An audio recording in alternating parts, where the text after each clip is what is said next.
بسم الله الرحمن الرحيم ياسين والقرآن الحكيم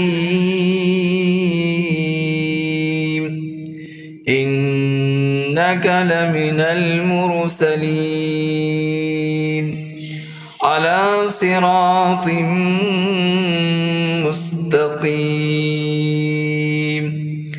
تنزيل العزيز الرحيم